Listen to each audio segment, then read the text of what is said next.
नमस्कार, मैं हूं श्वेता झा और एक बार फिर से नेहा और मीनाक्षी के साथ हम हाजिर हैं कोरोना अपडेट को लेकर और लॉकडाउन से जुड़ी तमाम खबरों को लेकर। आपको बता दें कि कोरोना संकट अभी भी बरकरार है। लगातार हम रोज आपको आंकड़े भी बता रहे हैं कि किस तरह से हमारे देश में बढ़ रहे हैं, लेकिन इसके साथ ही साथ एक अच्छी खबर भी आज आपको हमने बताई थी कि किस तरह से हॉटस्पॉट जो है उसकी संख्या कम होती जा रही है। लेकिन इस बीच लॉकडाउन पार्ट 2 भी अपने आखिरी चरण में है, आखिरी पड़ाव की तरफ बढ़ रहा है। सिर्फ 3 दिन बाद यानी कि 3 मई को लॉकडाउन पार्ट 2 खत्म हो रहा है।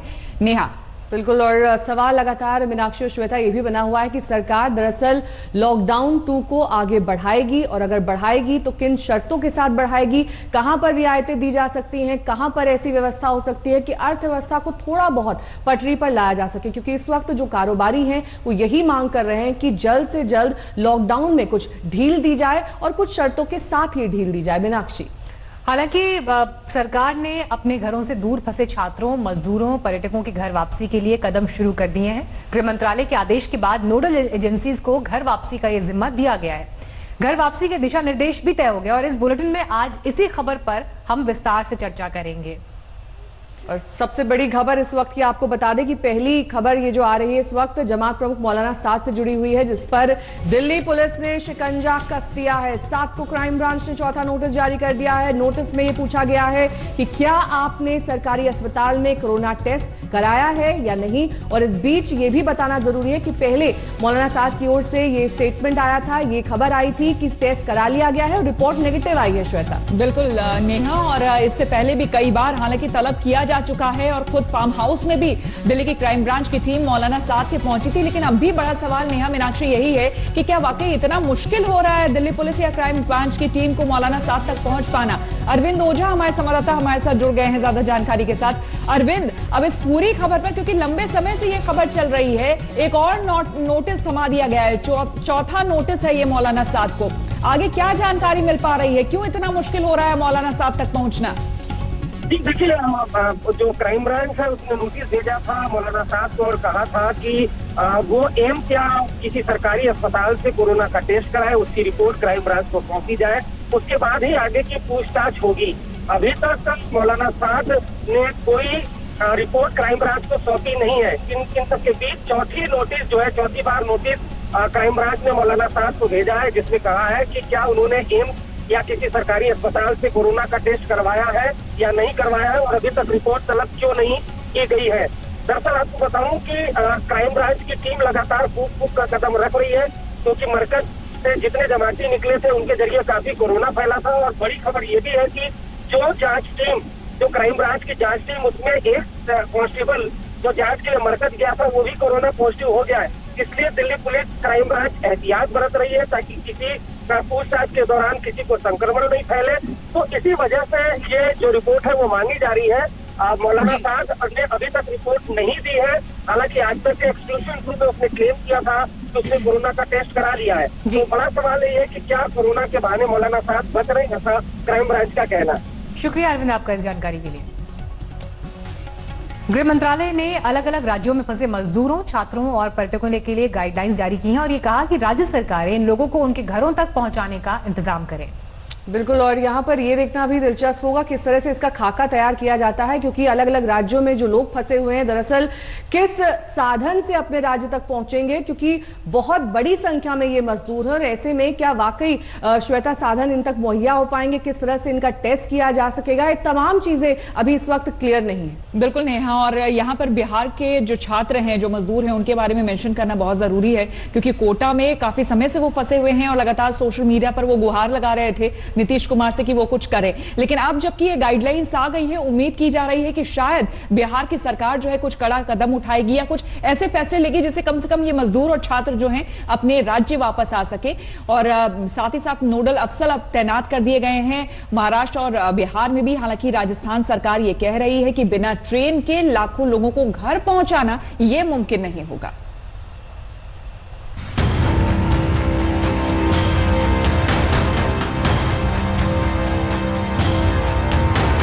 दिल्ली और मुंबई में लॉकडाउन के दौरान मजदूरों की इस भीड़ ने पूरे हिंदुस्तान में हड़कंप मचा दिया था। अलग अलग राज्यों में फंसे मजदूरों की मजबूरी ऐसी कि कोई पैदल ही सैकड़ों किलोमीटर की दूरी तय कर घर निकल गया। तो कहीं अपने गांव जाने की उम्मीद में भीड़ दिल्ली और मुंबई के बस अड्डों और रेलवे स्टेशन पर उमड़ आई। मजदूर, छात्र, श्रद्धालु और पर्यटकों की ऐसी लंबी लिस्ट थी जो लॉकडाउन के दौरान फंसे हुए थे। लेकिन 35 दिन बाद इन लोगों के लिए अच्छी खबर आई। हालातों को देखते हुए सरकार ने फंसे लोगों की घर वापसी का खाका तैयार किया है। गृह मंत्रालय ने ऐसे लोगों के लिए नई गाइडलाइन जारी की है, जिसे राज्यों को भेजा गया है, जिसके मुताबिक राज्य सरकारें मजदूरों, छात्रों और पर्यटकों को घर भेजने के लिए नोडल अथॉरिटी गठित करें। यही अथॉरिटी अन्य राज्य सरकारों के साथ बातचीत करके फंसे हुए लोगों को भेजने और उन्हें वापस बुलाने का काम करेगी। अथॉरिटी की जिम्मेदारी होगी कि वो फंसे हुए लोगों का रजिस्ट्रेशन कराएं। अगर कहीं पर कोई ऐसा समूह फंसा हुआ है और वो अपने मूल निवास स्थान जाना चाहता है तो राज्य सरकारें आपसी सहमति के साथ उन्हें छूट दे सकती हैं। फंसे हुए लोगों की पूरी तरह से मेडिकल जांच होगी। बगैर लक्षण वाले को ही यात्रा करने की अनुमति दी जाएगी। जिस बस में लोगों को ले जाने की व्यवस्था होगी उसे पूरी तरह से सैनिटाइज कराया जाएगा और अंदर भी लोगों को बैठाने में सोशल डिस्टेंसिंग के नियमों का पालन कराया जाएगा। राज्य सरकारें फंसे हुए लोगों को उनके घरों तक पहुंचाने के लिए खुद रूट तय करेंगी। घर पहुंचते ही लोगों की जांच होगी। इसके बाद सभी को 14 दिनों का होम क्वारंटीन में रहना होगा। इस बीच लोगों को अपने मोबाइल फोन में आरोग्य सेतु ऐप हमेशा ऑन रखना होगा ताकि उन्हें ट्रेस किया जा सके। गृह मंत्रालय ने तो हरी झंडी दे दी है, लेकिन अब राज्य सरकारों के सामने चुनौती उन लोगों को वापस लाने की है जिसके लिए पूरा खाका तैयार करना है। दूसरे राज्यों से बात करनी है, ऐसे लोगों की लिस्ट तैयार करनी है और उनको लाने, ठहराने और खाने का इंतजाम देखना है। इस बीच राजस्थान के सीएम अशोक गहलोत ने स्पेशल ट्रेन चलाने की बात कही है, जिनके मुताबिक बिना ट्रेन के मजदूरों को ले जाना संभव नहीं है।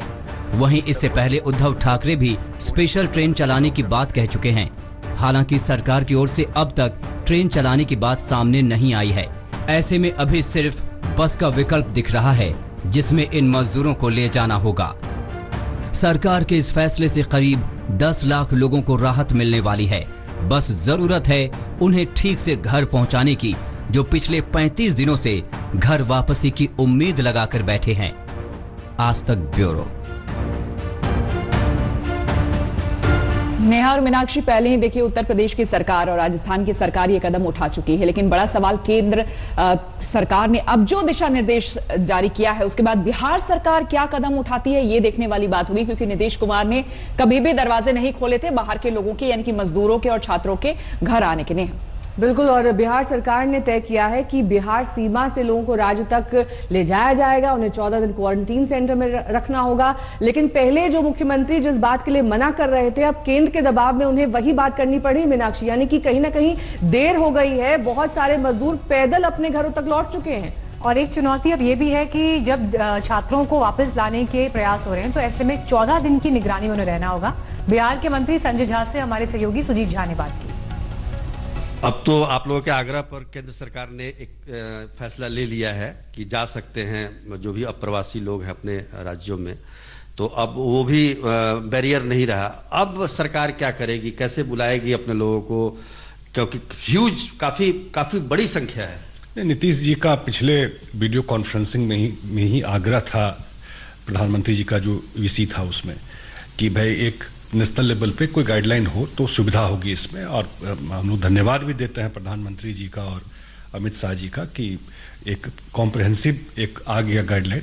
और आपने ठीक कहा कि बिहार में जो हम लोगों ने 1000 रुपये देने की बात की, तो 28 लाख लोग रजिस्टर किया जो बिहार के बाहर है। ये सिर्फ मजदूर है, स्टूडेंट अलग है। तो आप इमेजिन कर सकते हैं कि इसका मैग्नीट्यूड कितना बड़ा है। तो एक बहुत बड़ा चैलेंज है, लेकिन सरकार बिल्कुल गेयरअप है। हम लोगों ने जब बिहार बॉर्डर से उनको ब्लॉक में क्वारंटाइन सेंटर बनाया है, उनको जाके रहना पड़ेगा जो मजदूर आ रहे हैं 14 दिन वहां पर, उनके खाने का, रहने का।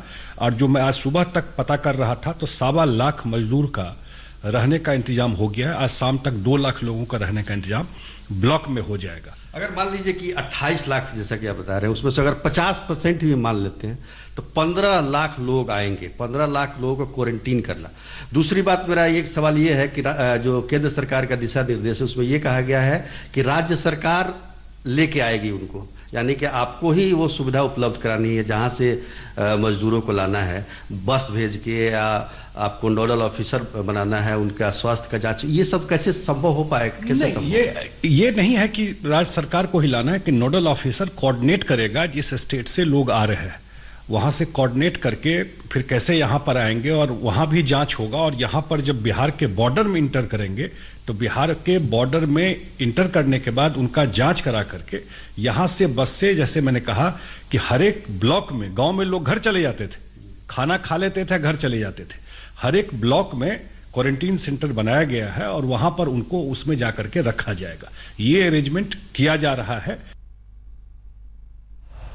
महाराष्ट्र में फंसे लोगों की आवाजाही के लिए नई टीम और कंट्रोल रूम बनाया गया है। हर जिले के डीसी को नोडल अथॉरिटी श्वेता बनाया गया है। बिल्कुल, और नई गाइडलाइंस से महाराष्ट्र में जहां तहां फंसे लोगों के मन में नई उम्मीद भी अब इससे जागी है। लेकिन अपनी मंजिल तक जाना अब नेहा इतना आसान भी नहीं होगा, क्योंकि हर किसी को पूरी प्रक्रिया का पालन करना होगा। और देखना ये भी यहाँ पर दिलचस्प होगा कि बगैर ट्रेन के ये आवाजाही कैसे मुमकिन हो पाएगी, क्योंकि महाराष्ट्र में भी बड़ी संख्या में वो लोग काम करते हैं जो उत्तर प्रदेश या फिर बिहार में रहते हैं। महाराष्ट्र सरकार ने साफ कह दिया कि बिना अनुमति के महाराष्ट्र से ना तो कोई बाहर जा सकता है ना अंदर आ सकता है।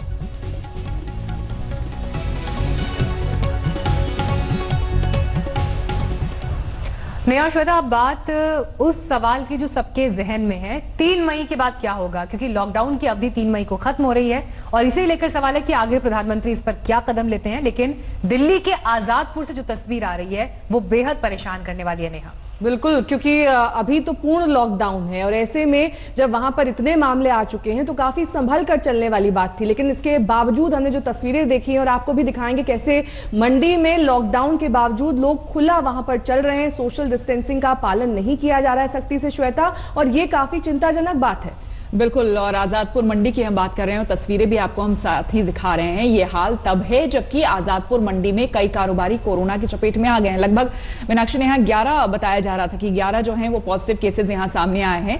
वहां भीड़ की वजह से आप देख सकते हैं कि कोरोना का खतरा हर वक्त बना हुआ है। ऐसे में आखिर कैसे काम किया जाए, ये बहुत बड़ा सवाल है। और पहले भी जब लॉकडाउन की बात सामने आई थी तो इस तरह से किसी भी मंडी, चाहे यहाँ की बात हो या कहीं और की, कि यहाँ सोशल डिस्टेंसिंग पालन कराना ये बहुत बड़ी चुनौती थी, जो कि हमें दिख रही है फेल होती हुई पूरी तरह से।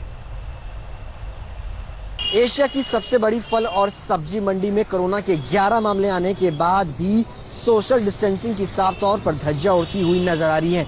तस्वीरें में अपने कैमरा पर्सन से कहूंगा कि वो आपको दिखाएं किस तरीके से यहाँ पर जो लोग सुबह सुबह कारोबार करने के लिए, फल और सब्जियां लेने के लिए पहुंच रहे हैं, उनमें सोशल डिस्टेंसिंग का कहीं पर भी पालन होता हुआ नजर नहीं आ रहा है। इसके अलावा लगातार पुलिस की तरफ से यहाँ पर अनाउंसमेंट की जाती है, बैरिकेडिंग की जाती है कि ताकि लोग सोशल डिस्टेंसिंग का पालन करते हुए अंदर की तरफ जाए। लेकिन अंदर जब जैसे ही जाते हैं तो अंदर जो है वो सोशल डिस्टेंसिंग की धज्जियां जो है वो उड़ती हुई नजर आती हैं। कारोबारी इस कोरोना के लगातार जिस तरीके से मामले आ रहे हैं उसके बाद से ही कोताही कर रहे हैं, अंदर जाने से बचते नजर आ रहे हैं। लेकिन जो गलियों में, कॉलोनियों में सब्जी बेचने वाले हैं उनकी तादाद काफी ज्यादा यहाँ पर बढ़ गई है, जो कि सोशल डिस्टेंसिंग का पालन जो है वो करते हुए नजर नहीं आ रहे। ये मंडी की अंदर के और बाहर के आसपास की भी तस्वीरें मैं आपको चाहूंगा कि कैमरा पर्सन किस तरीके से जो कारोबारी यहाँ पहुंचते हैं वो सड़कों पर ही कारोबार जो है वो करना शुरू कर देते हैं। आपको तस्वीरें देखिए किस तरीके से अच्छी खासी भीड़ जो है वो मंडी और मंडी के बाहर जो है वो आपको नजर आएगी, जहाँ पर लोग जो है वो सुबह सुबह ही यहाँ पर कारोबार करते हैं और इस तरीके से सोशल डिस्टेंसिंग की धज्जियां जो है वो उड़ रही है। मैं आपको ये भी बता दूं कि यहाँ से महज आधा किलोमीटर की दूरी पर जहांगीरपुरी है, जो दिल्ली का सबसे बड़ा हॉटस्पॉट एरिया है, जहाँ पर किसी को जाने की इजाजत नहीं है। ऐसे में जिस तरीके से यहाँ पर सोशल डिस्टेंसिंग की धज्जियां उड़ रही हैं वो आने वाले कुछ समय में अगर कहा जाए तो सरकार के लिए और यहाँ के लोगों के लिए एक बड़ी मुसीबत जो है वो खड़ी हो सकती है, जो कि कोरोना के कई बड़े मामलों को आगे की तरफ बढ़ा सकते हैं। कैमरा पर्सन परमिंदर शर्मा के साथ सुशांत मेहरा, दिल्ली आज तक। ये तस्वीरें देखकर नेहा मीनाक्षी, ये तो पहली बात तो ये लग रही थी कि ये दिल्ली की तस्वीर है ही नहीं, क्योंकि जहां पर 100 हॉटस्पॉट हो गए हों, जहां पर अरविंद केजरीवाल बार बार आके कह रहे हैं कि कोई ढील हम नहीं देंगे, अगर केंद्र सरकार भी ढील देती है तो वहां अगर इस तरह का नजारा देखने को मिले तो हैरानी की बात है। सत्येंद्र जैन, दिल्ली के स्वास्थ्य मंत्री क्या कह रहे हैं, आइए सुन लेते हैं। सर, कितना अब तक मामले जो है वो आ चुके हैं और कितने अभी कंटेनमेंट जोन जो है वो दिल्ली में? दिल्ली में कुल मिलाकर 3439 केसेज अभी तक आ चुके हैं, जिसमें 125 नए केस कल ऐड हुए हैं और टोटल कंटेनमेंट जोन 100 हैं अभी तक। कल कोई भी नया कंटेनमेंट जोन नया नहीं बढ़ा है। और मैं ये भी बता देता हूँ कि देखिएगा, नंबर्स में से काफ़ी लोग ठीक भी हो रहे हैं। 1092 लोग अभी तक ठीक हो चुके हैं और जो बचे हुए लोग हैं उनमें से 52 लोग आईसीयू में हैं और उनमें से 9 लोग वेंटिलेटर के ऊपर हैं। सर, इसके अलावा लगातार दिल्ली सरकार जो है वो टेस्टिंग पर शुरुआत से ही जो है वो फोकस करके चल रही है और लगातार रैपिड टेस्टिंग भी जो है वो शुरू हो रही है, लेकिन कई जगह मामले ऐसे आते हैं कि जहां पर टेस्टिंग की जो रिजल्ट्स हैं उनमें टाइम लग रहा है, 1 से 1.5 हफ्ते 2 हफ्ते का। क्या उसमें सरकार कर रही है, क्या टेस्टिंग जल्दी जल्दी कराने के लिए कर रही है? नहीं, ऐसा लंबा समय कहीं नहीं लग रहा है। एक ही लैब के अंदर दिक्कत आई है थोड़ी सी। सेंटर की एक लैब है NIB, वहाँ पर मुझे लगता है काफ़ी लोगों का काफ़ी जगह से रश आ गया, परंतु इतना लंबा नहीं है कि 1-1.5 हफ्ते वाला नहीं है, कुछ दिनों का है। उससे बातचीत चल रही है, उसको रिजॉल्व कर रहे हैं। और टेस्ट का देखिएगा, हम बहुत एग्रेसिव हैं। रैपिड टेस्ट तो अभी केंद्र सरकार ने रोक दिए हैं। जो RT-PCR टेस्ट है वो मुझे लगता है हमारा देश के अंदर सबसे ऊपर है। हम 2000 से भी ज़्यादा पर मिलियन, देश का एवरेज 400-450 है, हमारा 2000 से भी ऊपर है, तो काफ़ी एग्रेसिवली हम टेस्ट कर रहे हैं। कई सारे ऐसे लोग हैं जो दिल्ली से बाहर फंसे हुए हैं, उनको दिल्ली में लाने के लिए दिल्ली सरकार किस तरीके से कुछ नीति बना रही है, रणनीति तैयार कर रही है? और जो लोग दिल्ली से बाहर जाना चाहते हैं, क्योंकि पिछले दिनों भी कई जगह नजर आया था जब काफी तादाद में लोग जो है वो बाहर निकल के गए थे और सरकार ने उनको रोका भी था और अच्छी तरह से व्यवस्थाएं भी करी थी, ऐसे में उन लोगों के लिए क्या इस गाइडेंस को लेकर के सरकार करने जा रही है? देखिए, केंद्र सरकार की जो कल गाइडलाइंस आई हैं उसके अनुसार जो भी राज्य अपने राज्य के अंदर यहाँ से लोगों को ले जाना चाहे, हम उसके लिए फैसिलिटेट करेंगे। और राज्य के जिम्मे तो ये लगाया गया कि भाई उस राज्य ने उनको मेडिकली स्कैन करना है जाने से पहले कि भाई सिम्टोमेटिक तो नहीं है कहीं। जो नॉन सिम्टोमेटिक है उन लोगों को ले जा सकते हैं। ट्रांसपोर्ट का प्रबंध उसी राज्य को करना है जो राज्य लेके जाएगा। हमारी जितने भी आस पड़ोस के राज्य उनसे बातचीत चल रही है। तो लॉकडाउन की वजह से कई लोग इधर उधर फंसे हुए हैं, लेकिन हाँ, गृह मंत्रालय की तरफ से अब जो एडवाइजरी जारी की गई है, गाइडलाइंस जारी की गई है, उससे थोड़ी राहत मिल सकती है। बात करेंगे झारखंड की, जहां पर कई लोग, यहां भी लाखों लोग फंसे हुए हैं इधर उधर, उन्हें अपनी मंजिल तक पहुंचने की नेहा चिंता अभी सता रही है। बिल्कुल श्वेता, क्योंकि चिंता इस बात की भी है कि इतना लंबा सफर वो आखिरकार कैसे तय करेंगे, जो दिशा निर्देश जारी किए हैं उनका पालन राज्य सरकार कैसे करेगी। ऐसे लोगों को निकालने के लिए 25,000 बसों की जरूरत होगी, जबकि सरकार के पास सिर्फ 3500 बसों का ही इंतजाम है। मीनाक्षी, और मुश्किल ये भी है कि जो बसेस हैं उनके ड्राइवर और हेल्पर भी दूसरे राज्यों में फंसे हुए हैं। ऐसे में झारखंड सरकार का प्लान क्या है, लोगों को इसका इंतजार है। MHA के गाइडलाइंस के बाद अब इवैक्यूएशन का प्रोसेस जो है अन्य राज्यों में जो मजदूर हैं, पिलग्रिम्स हैं या जो स्टूडेंट स्ट्रैंडेड हैं और या पेशेंट हैं, उनको जो है अब वापस लाने की तैयारी हो रही है।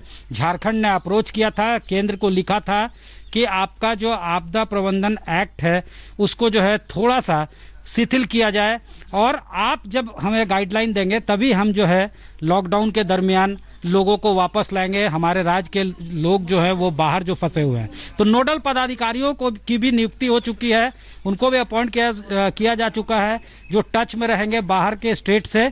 हमारे साथ बस ओनर एसोसिएशन का, और जाहिर तौर पे बसेस की सर्विस जो है वो ली जाएगी, बस को सर्विस में प्रेस किया जाएगा। बस ओनर्स एसोसिएशन इसके लिए कितना तैयार है, आइए बात करते हैं। कृष्ण मोहन सिंह जी हमारे साथ, इनसे सीधे बातचीत करते हैं। ये सबसे पहले हम लोग ये जानना चाहेंगे कि सरकार के तरफ से आप लोगों को क्या कॉल आया, क्या बात हुई आपकी? नहीं, अभी तक सरकार की तरफ से कोई ऐसा निर्देश नहीं आया है। हाँ, लेकिन आप लोग के माध्यम से हम लोग को पता चल रहा है कि सरकार तैयारी में है। हाँ, कि बाहर से लोगों को लाना है। नहीं, आपसे पूछा गया है ना कुछ? हम नहीं, वो डीजल वगैरह के बारे में कमिश्नर साहब का कॉल आया था कि मतलब क्या एवरेज देता है, तो हमें लग रहा है कि तैयारी चल रही है कि मतलब बाहर को सर्विस में लिया जाए। जी बिल्कुल, बाहर जो फंसे हुए लोग हैं उनको लाया जाए। नमस्कार, मैं हूं अंजना ओम कश्यप। हमें उम्मीद है ये वीडियो आपको पसंद आया होगा। लेटेस्ट खबरों के लिए यूं ही देखते रहिए आज तक, और इस वीडियो के पसंद आने पर लाइक, शेयर एंड सब्सक्राइब करना ना भूलें।